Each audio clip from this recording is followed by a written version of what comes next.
Good afternoon, everyone. Thank you so much for joining us here on LinkedIn Live. We have a very special session that's prepared for you. This morning, you may have seen we made an announcement with some updates to our Call for Kindness campaign. Of course, Saturday, November 13th is World Kindness Day. So we've got some all kinds of great activities planned for the week. And, one of those activities, we've got this great partnership with the Little Words Project. And we've got a Call for Kindness bracelet that you can purchase today. It's got a simple message, choose kindness, which is something I think we all need a reminder every now and again to do. The best part of that partnership is that a portion of the proceeds go to kindness.org, which does just incredible work in this space. They've been an amazing partner throughout this year for our Call for Kindness campaign. And today we are so excited and so proud to be able to talk with Dr. Oliver Scott Curry. He's the lead researcher at kindness.org. I want to make this a very nice interactive session, so please drop your questions here in the comments.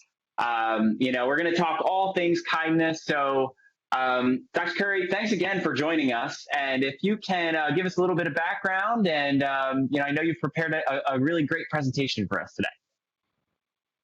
Yeah. Hi, Andrew. Thank you very much for having me. It's a pleasure to be here. And as Andrew said, my name's Oliver Scott Curry. I'm research director for kindness.org. I run our research wing, if you like, and we investigate the causes and consequences of kindness. What is kindness? Why are people kind? And how to make people kinder. Kindness is a bit of a fluffy topic. Or fluffy term, or it can be, and I don't like fluffy things. I want to make it a bit more concrete. So with that in mind, let's get started. Let's start with the big question: what is kindness? Next slide, equal.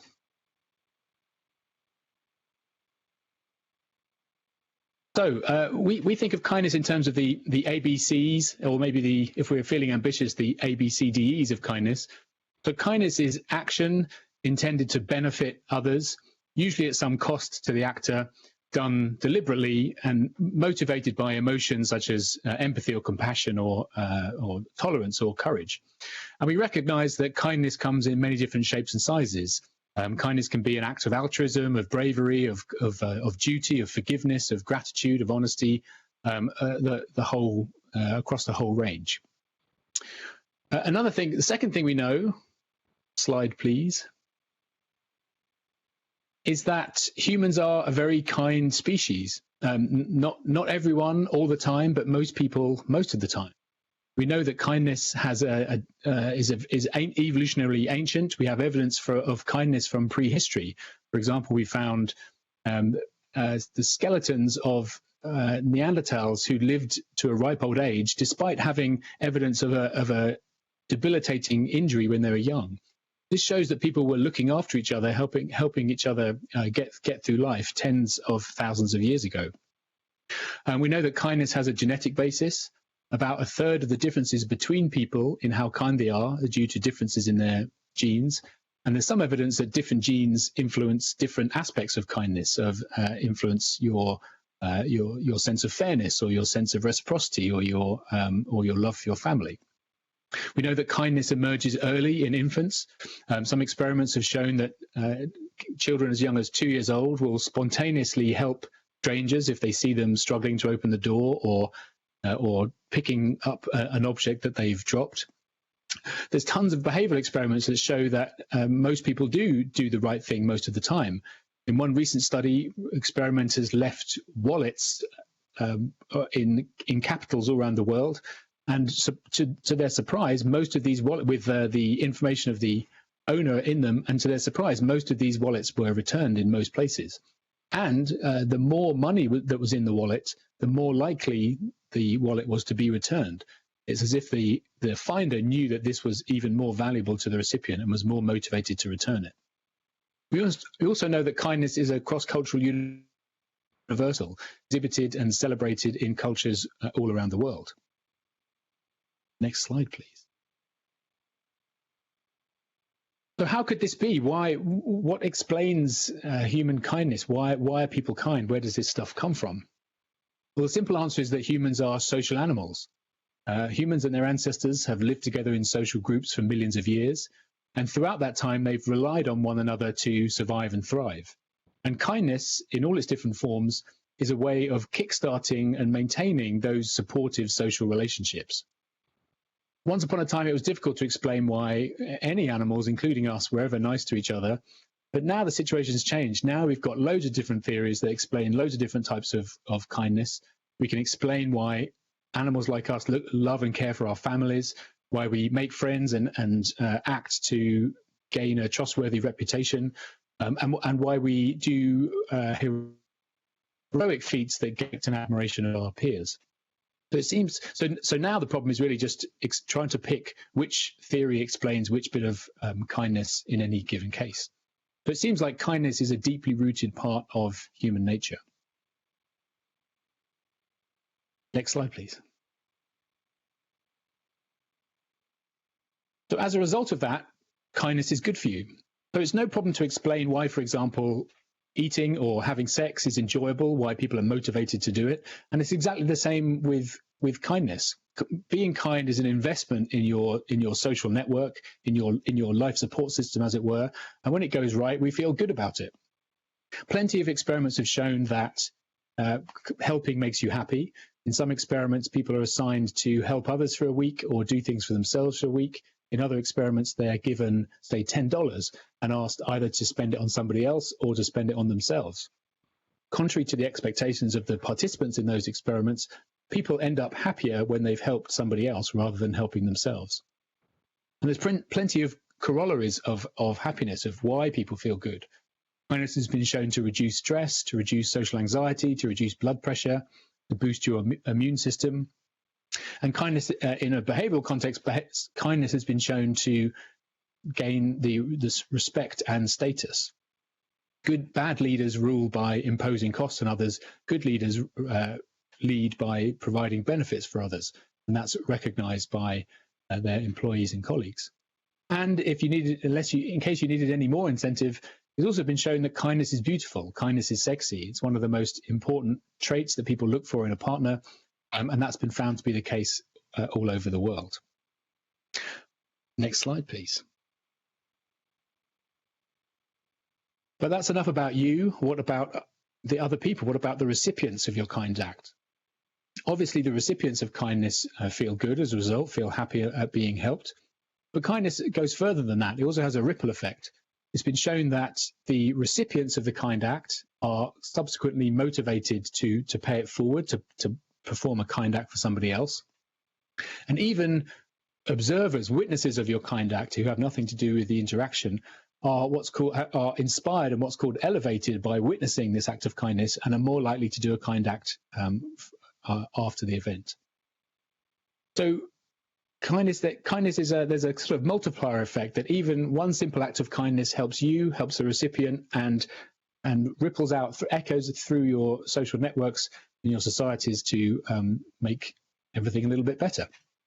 And as a result, it's been argued that kindness is one of the best public health interventions for raising the mood of a nation. So sure, diet and exercise are good, but they're difficult and not many people stick with them.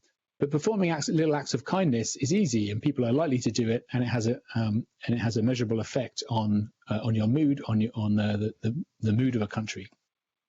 And as a result, it's one of the most cost-effective ways of cheering everyone up.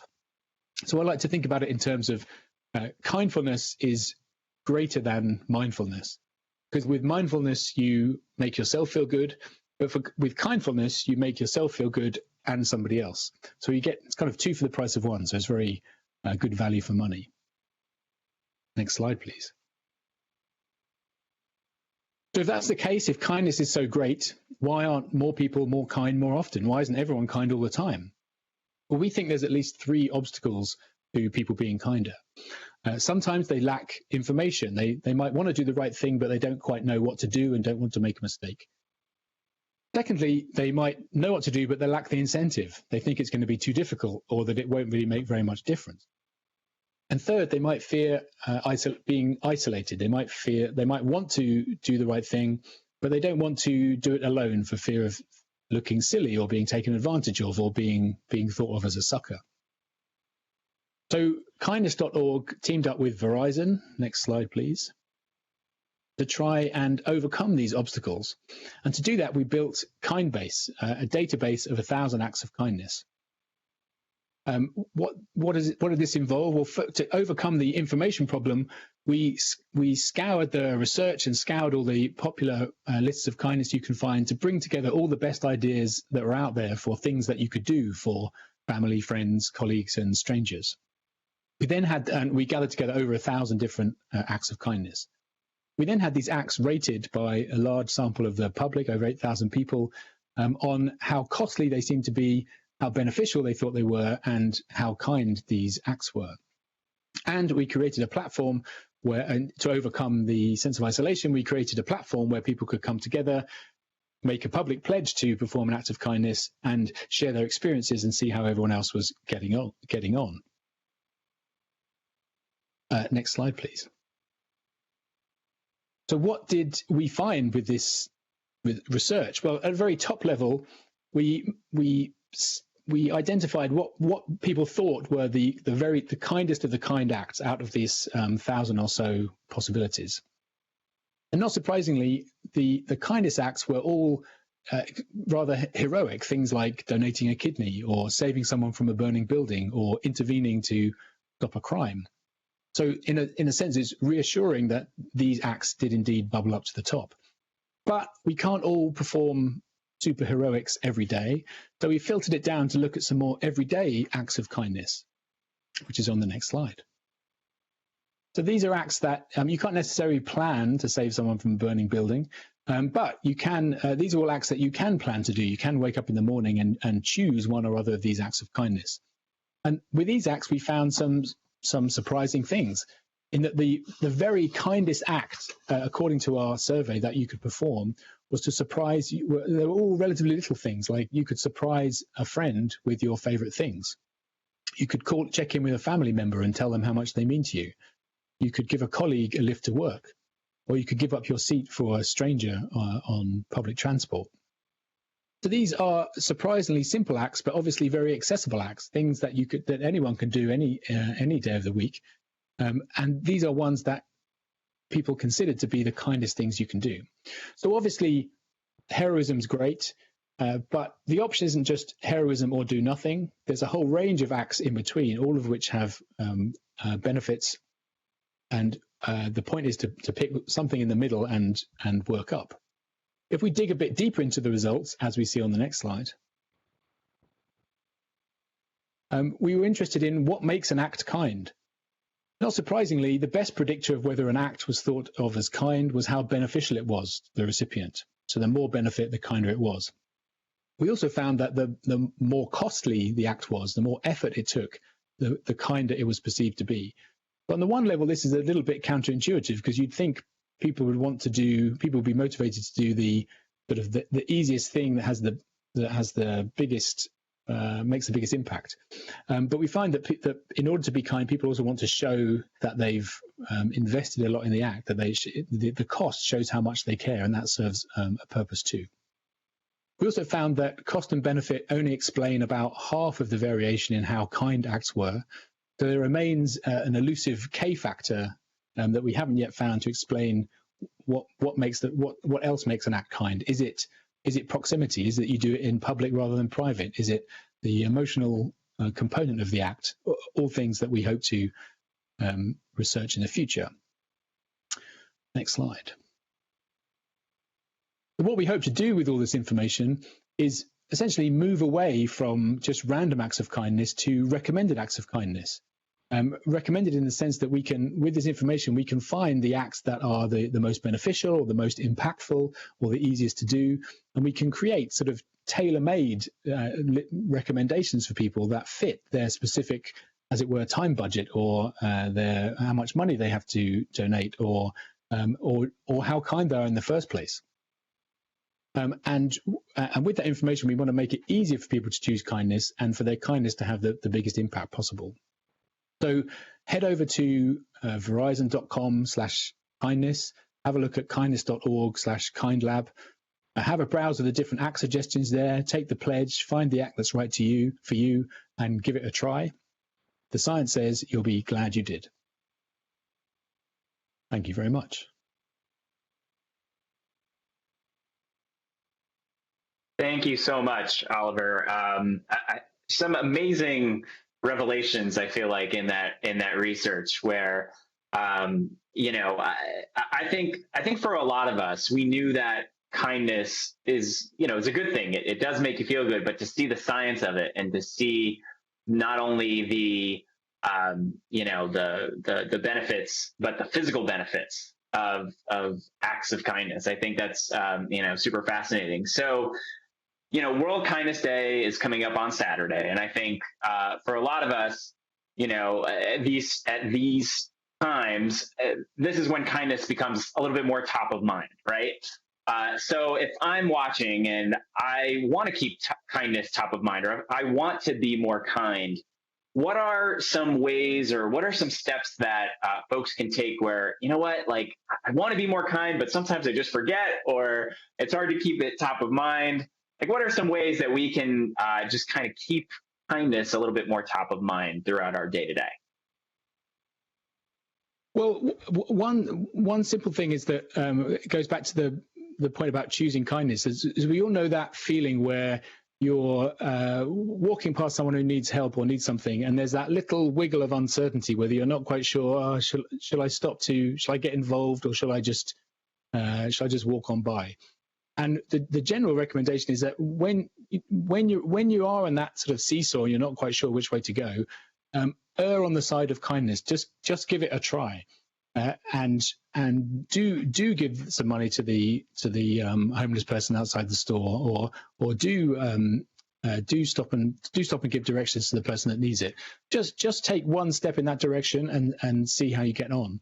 And in terms of specific acts, like we said, it can be even the little things seem to make a big difference to somebody. So even things like holding, you know, obvious things like holding doors open, or giving up your seat on the bus, or leaving the book you've just finished on a park bench with a note for someone else to give a try. All these things are surprisingly effective in pleasing other people and making yourself feel good too.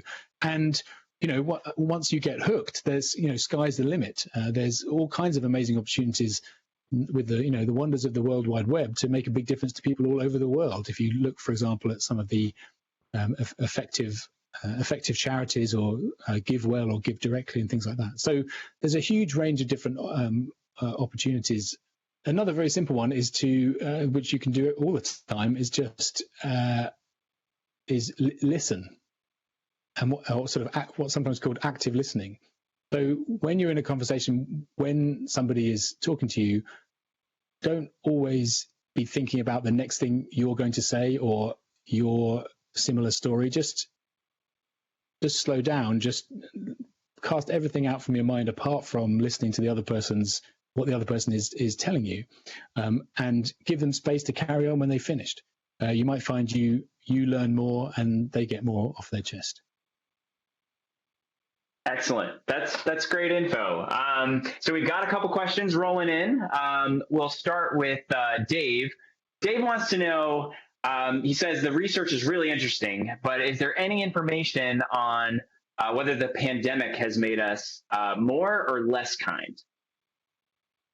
So there's certainly, the short answer is I don't know, because there's certainly a lot of projects that are underway at the moment investigating that question, and they haven't quite, you know, it's early days, they haven't quite come out the other end yet. So, you know, ask me again in a year's time. But one thing, my impression is that one thing the pandemic did do is it shook up everybody's relationships, and suddenly you were talking to your neighbor in a way that you hadn't, certainly during lockdown and things, you were talking to your neighbor, people in your neighborhood, more than you were before. You were talking to people in your local shops more than you were before. People were having to make connections that they weren't making before.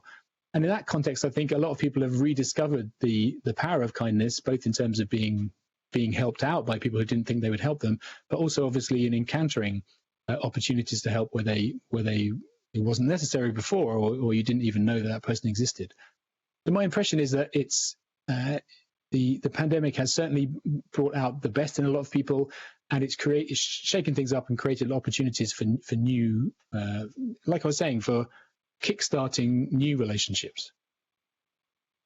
Yeah, I would agree with that. I think just anecdotally, I know in my community, I think our neighbors got a lot closer, and with all of us being home a lot more often, I really did get that sense of of more community, and I think a lot of us certainly felt that. So we've got another question here from Paul. So Paul asks, has there been research into how neurodivergence intersects with this? For instance, if someone who is neurodivergent misinterprets something and acts out of kindness, but because of the misinterpretation, it's not perceived as being kind. Any thoughts there, Oliver? Has there been any? I can't think of any off the top. I'm sure there has been some. I can't think of any off the top of my head. The only one I can think of is there was an interesting study showing that empathy. There is a real world experiment where they had a stooge fall off their bike in front of somebody walking down the sidewalk, and they looked to see whether the person stopped to help this injured cyclist. And apparently, empathy was the best predictor of whether the person would stop to help. And we know that empathy is a sort of a deep-rooted neurocognitive program that is largely responsible for a lot of our social behavior, and people vary in how empathic they are. But in terms of misinterpretations, I'm not. It's a good question. I'm not aware of any research on it on top of my head. Great, thank you. I'm going to look into it now. We got homework for you now. So Peter wants to know, is there anything on if social media has made us more or less kind? Has there been any work in this space or any trends that you're aware of? Right. Well, that's a little bit out of my wheelhouse, but I have a very good friend called Michael Bang-Peterson who does work on that. And I think he had an op-ed in the Washington Post the other day, so he's official. And his argument is that we've all heard horror stories of social media and Twitter and everything else. But his research shows that social media hasn't made people behave badly. It's just it's brought us into proximity with the people people who behave badly online behave badly in real life. So it hasn't made people behave worse. But what it has done is it's brought those bad people into all of our living rooms, into all of our pockets, into all of our phones. So that horrible person who used to be horrible to his neighbor is now horrible to everyone in the whole world, and we see that fallout everywhere, and we think it's all terrible. So I think that's a slight note of optimism. That, as I said, most people niceness is normally distributed. There are some saints and some sinners, and most of us are somewhere in the middle doing okay. And that seems to be the case on social media too. So when you do see that horrible person, just remember that they're in a minority, and remember that most people are okay. That's encouraging news. So sort of along these lines, we know how divisive it can get on social media. Are there any studies that are analyze the impact of our ability to be kind if we disagree with someone or have some type of disagreement? That's Wayne in the comments with that question. Well, again, I don't on social media, but it's a very good question. I think that my impression is that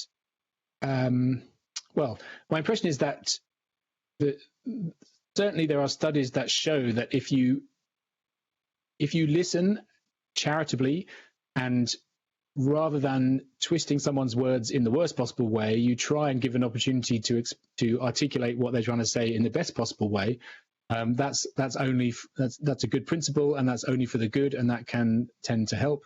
And you can often find more common ground if you look. There's always common ground, and you can usually find it if you look for it. That doesn't mean the disagreements aren't there, but perhaps the disagreements are easier to tackle once you've got at least some things in common. Now that makes a lot of sense. Going back anecdotally. Go ahead. I'm sorry. I'm glad to hear it. Certainly anecdotally, I found that if you well, it's that saying, you should fight fire with fire. Now, that's never made any sense to me. You should fight fire with water, because that's what the fire brigade do. So I've often found that if you're in some flame war on Twitter or somewhere else, if you can do as much as possible to, cool things off and give people an out and try and cool the temperature, it works more often than you would think. That is really great advice. I think helpful for everyone as we all navigate social media. So we got a comment from Victoria. She says, this is very interesting information. I'm glad that we could be of service. And she says that she found that when she gets depressed, helping others and volunteering really helps to kind of pull her out of it and feel better. So I think it just speaks to all the information that that you've been sharing on this presentation. Any other additional sort of thoughts or insights on how we feel that way when we do good for others to take us out of feeling depressed? Well, well, yeah, that makes sense in that, being kind and being helpful means being useful to others. It means doing things that are of value to others and therefore being valued by them.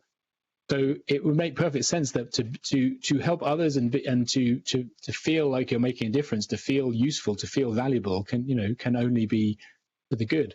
And kindness.org did some work with a charity called Camarados, and I know talking to the